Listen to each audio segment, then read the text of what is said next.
Hey everyone, it's Jessica Michaels here with another Cherry on Top Crafts video for you. Today's Technique Tuesday, and our theme this month is distressing. So that's one of my favorite things, and this should be a really fun one. As soon as I saw this paper in the brand new 49 and Market Beach Vibes collection, I knew exactly what I wanted to do with it. This is one of my favorite things to do with papers like this, whether it's like stripes or waves in this case. I like to cut the papers apart and then distress them all up and basically piece them back together. So I'm using a plain sheet of white cardstock from my stash here as my anchor point and my base for my layout, and I started cutting these apart with my X-Acto knife and cutting that, but it just wasn't fast enough for me, so I ended up just trimming them with my scissors.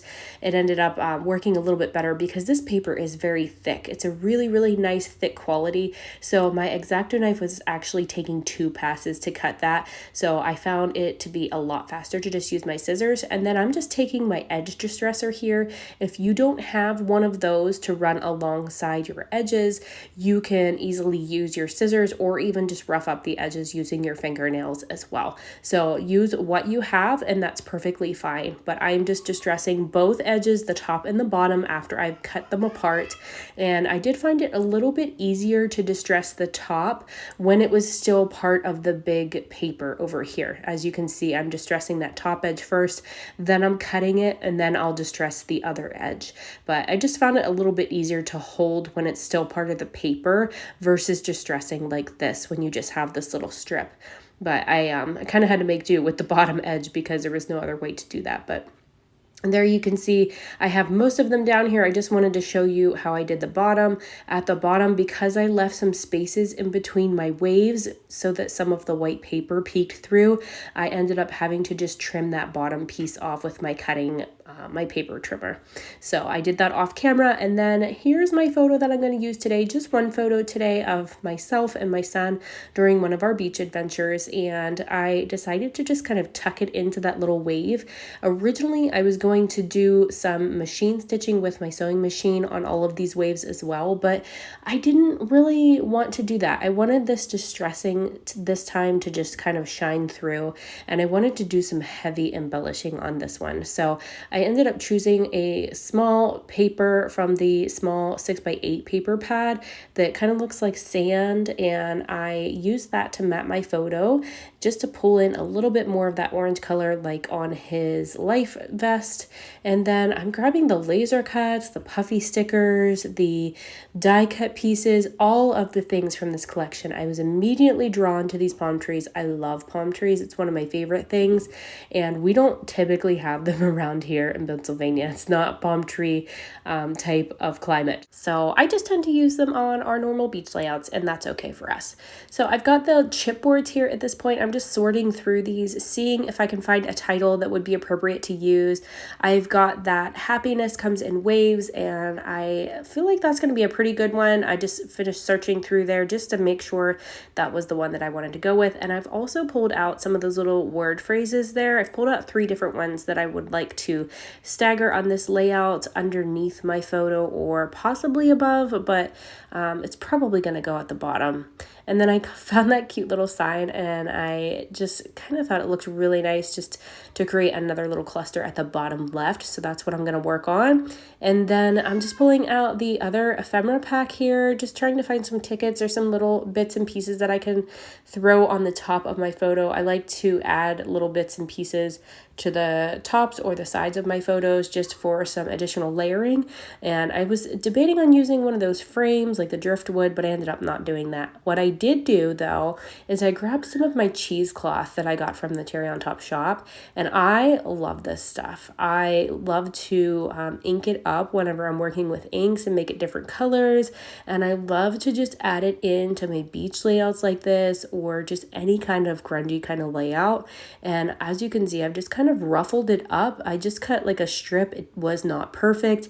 I just cut like a pretty good sized strip. I say it was probably about like 12 inches by maybe like 3 inches.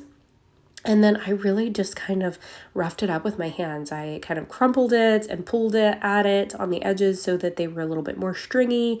And then as you can see here, I just kind of let it fall onto my layout, and I'm just lightly gluing this down. Nothing super heavy because I don't want the whole thing to be glued down.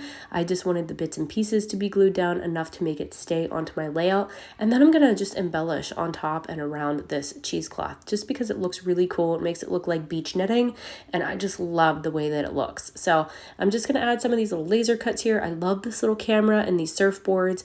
Again, the surfboards were not from the Pacific Ocean, California, or anywhere where there's like surfing involved, but I love to throw surfboards and different kinds of things like that and palm trees onto any kind of beach layout that we do. So it works out perfectly fine for me. So I've got that surfboard. I'm actually going to grab another one at some point in this layout too and put another surfboard on there as well.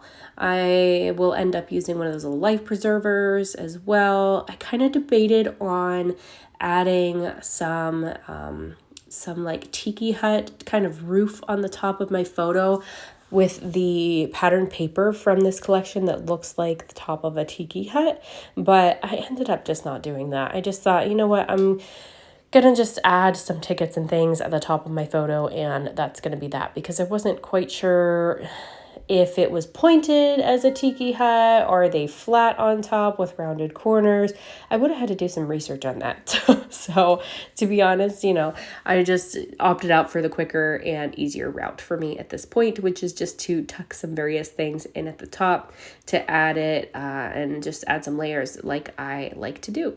So my tickets themselves, I like to rip them in half, as you can see, and then I layer them like that because you're basically getting double bang for your buck there, and you're getting 2 embellishments for the price of 1. So bigger embellishments like that, I do typically cut or rip in half and use both pieces. So I've got that pretty much layered up. I'm going to tuck my camera in there, and then I'm going to grab a couple more things for the top here. I love the puffy stickers in this set. They are just so sweet. I love the little puffy waves, those puffy surfboards, the sunglasses, the beach balls. I just love all of these little puffy stickers. They're just so adorable. I'm going to grab some of these little seashells and put down on here. I've got this little jar of kind of collection of things like you would find on the beach, which is something we typically do while we're walking the beaches, is we just look for little cute rocks and seashells and things. My kids love to do that and find little snail shells around here and just things like that. I'm actually excited for our beach trip coming up. We are going to a different beach than we've ever been to, so I'm kind of excited to see what we can find on the beach and see how my kids experience it and what they choose to do. So that's always really fun, is just to kind of watch them enjoy the experience and see what they get out of it and see what they find.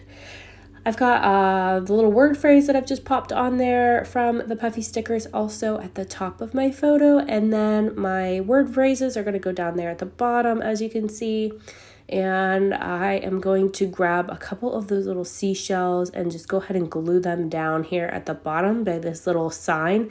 I love little signs like this. I actually have a stamp set that you can kind of make your own, and I don't use it as often as I should because I love these little signs and things, and I really should pull that out more, but things happen, right?